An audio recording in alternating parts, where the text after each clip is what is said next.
அனைவருக்கும் வணக்கம். என்னோட பேர் தாரா. நான் இப்போ ஒரு கரிக்குருவி கதை சொல்ல போறேன். ஒரு பெரிய காடு இருந்துச்சு.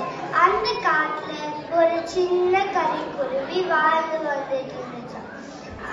அந்த சின்ன கரிக்குருவி குட்டியா அழகா இருக்கும். ஆனா பெரிய பறவைங்களா எப்ப பார்த்தாலும் அந்த சின்ன கரிக்குருவிய துன்புறுத்திக்கிட்டே இருக்குமா.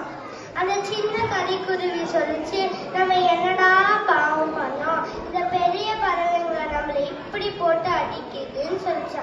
நம்ம இந்த காட்டை விட்டு வேற காட்டுக்கு பறந்து போயிடலாம்னு சொல்லிட்டு வேற காட்டுக்கு பறந்து போச்சு. அந்த காட்டுக்கு போனோடனே அந்த காடு ரொம்ப அழகா இருந்துச்சு.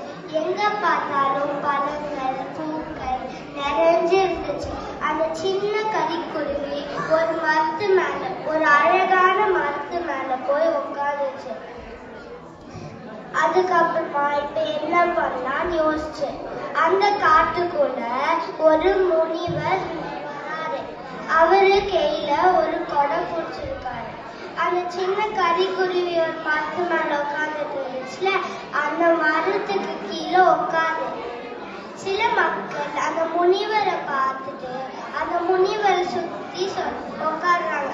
அந்த முனிவர் சொன்னாரு, உங்களுக்கு எல்லாருக்கும் ஒரு முக்கியமான விஷயம் சொல்ல போறேன். எல்லாரும் கேக்குறாங்க, என்ன முக்கியமான விஷயம்?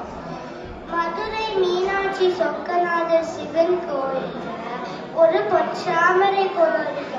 அந்த பொற்றாமரை குளத்துல நீராடி சிவபெருமான் கிட்ட வேண்டி வணங்கினா உங்களுக்கு என்ன வேணுமோ உடனே தந்துருவாரு. ஆனா வேற கோயில் கிட்ட போய் கேட்டீங்கன்னா ஒரு வருஷம் கழிச்சு தருவாரு, இல்லைன்னா அடுத்த ஜென்மத்துல கூட தருவாருன்னு சொன்னாரு.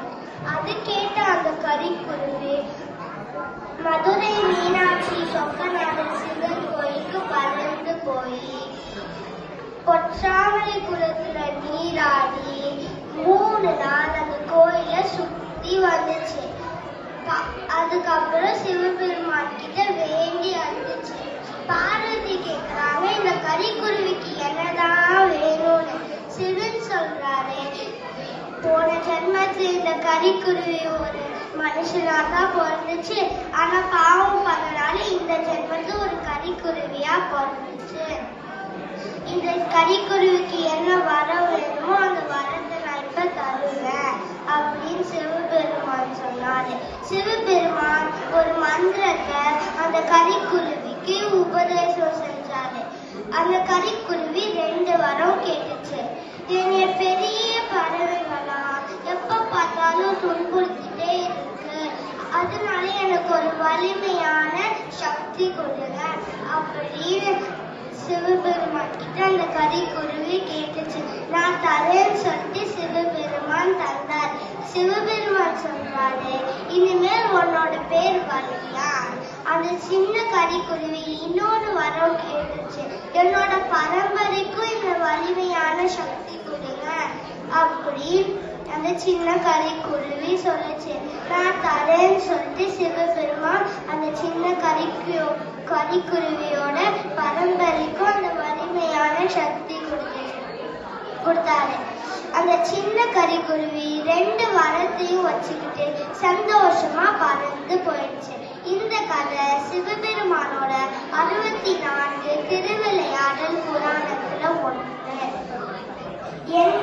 என்னோட ஊர் மதுரை, நான் பிறந்தது மதுரை, நான் பெருமை அடைகிறேன். Well done. Big round of applause to Tara. It's now time.